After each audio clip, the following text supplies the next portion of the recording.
என்னாச்சு உங்களுக்கு, எப்படி நீங்க தொழில் பண்றீங்க பாத்துக்கிறோம் நாங்க.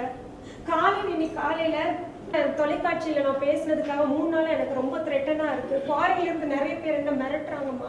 அதாவது என் கணவர் ரொம்ப தைரியமானவர், அவரே ரொம்ப உடஞ்சு போய் உட்காந்துட்டார். 2 மகள் இருக்காங்க வீட்டுல. அந்த ஏரியா தான் நான் வசிக்கிறேன். ஏரியா பேரலல்ல இருக்கேன் நானு.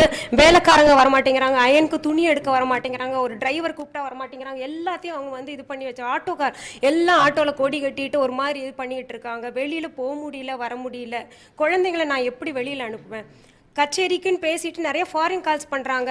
உங்கள் பேரை சொல்லிட்டு என்ன, அதாவது ஒரு பெண்ணை வந்து எவ்வளோ ஒரு பெண்ணுக்கு எனக்கு வந்து பின்னணி வந்து நான் இதாக இருக்கனால என்னுடைய அங்க அவயங்களை வச்சு ஃபேஸ்புக்கில் வாட்ஸ்அப்பில் எல்லாருமே மிரட்டுறாங்க.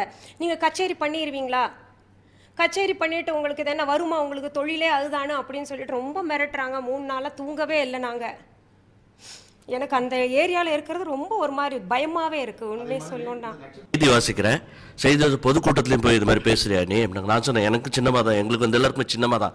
எங்கள் அம்மாவுக்கு அப்புறம் வந்து சின்னம்மா தான் நாங்கள் வந்து இது பண்ணுறோம், எங்களுக்கு தலைவி சின்னம்மா தான். அதனால் நான் அப்படி பேசுவேன், என்ன வேணா பண்ணிக்கோங்க அப்படின்ட்டு நான் ஃபோனில் சொல்லிட்டு கட் பண்ணிட்டேன். 20 ஃபோனுக்கு மேலே எனக்கு ஃபோன் வந்து இந்த மாதிரி கேட்டுகிட்டே இருக்காங்க. இவங்க வந்து ஒரு குரூப்பை ஏற்பாடு பண்ணி ஒரு காலுக்கு 10 ரூபா சம்பளமா அவங்களுக்கு வந்து அப்பாயிண்ட் பண்ணியிருக்காங்க. அவங்களுக்கு ஒரு நாளைக்கு 100 கால் பேசினா 1000 ரூபா சம்பளம். மாற்றி நம்ம நம்பர் கண்டுபிடிக்க கூடாதுங்கக்கா அந்த நெட் வழியாக போனால் அது ஃபாரின் நம்பர்ஸ் மாதிரி வருமா, 4 டிஜிட்ஸ் 5 டிஜிட்ஸ் தான் வரும். இந்த வார்த்தைன்னு இல்லைம்மா. நான் என் ஃபோனை என்னைக்கு அந்த சமாதியில் உட்காந்தப்போ நான் டிவி டிபேட்டில் இருந்தேம்மா, அன்னைக்கு பேசின ஆரம்பிச்சதப்போ அன்னைக்கு நைட்ல இருந்து என் ஃபோனை நான் சுவிட்ச் ஆஃப் பண்ணிட்டேம்மா. அதாவது மனசாட்சி வேணுமா? அவங்க வீட்லேயும் ஒரு பெத்த தாய் ஒரு பெண்ணு தானம்மா, அவங்க குடும்பத்துலேயும் பெண்கள் இல்லையாம்மா? அசிங்கமாம்மா, காது கொடுத்து கேட்க முடியல. இது என்னம்மா ஜனநாயகம்? இது எப்படிமா நம்ம ஏத்துக்க முடியும்? என்னம்மா இப்படி ஒரு அராஜகம்? அப்பா நம்ம அதிமுகவில் தான் இருந்தார், தலைவர் கூட இருந்தார், அதே போல் அம்மா கூட இருந்தாங்க, நானும் இருக்கிறேன்.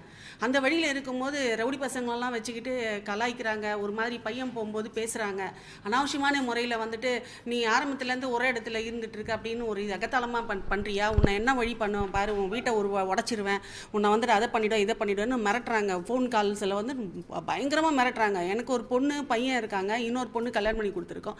அவங்க எல்லாம் வந்து பயப்படுறாங்க, உங்கள் சொந்தக்காரவங்களெல்லாம் அதை பண்ணிவிடுவோம் இதை பண்ணிவிடுவோம், நீ என்ன நீ எப்படி இருக்கிற பார்ப்போம், நீ என்ன எப்படி நீ வந்துட்டு பொதுக்கூட்டத்தில் நீ போக பார்ப்போம் அப்படின்னு பயங்கரமாக மிரட்டுறாங்க. அந்த மாதிரி மிரட்டலுக்கு பயந்துட்டு வெளியிலே வர முடியல, ஃபோனும் எடுக்க முடியல, அந்த மாதிரியா இருக்குங்க. மேலும் செய்திகளை உடனுக்குடன் அறிந்து கொள்ள சற்று முன்னுடன் இணைந்திருங்கள்.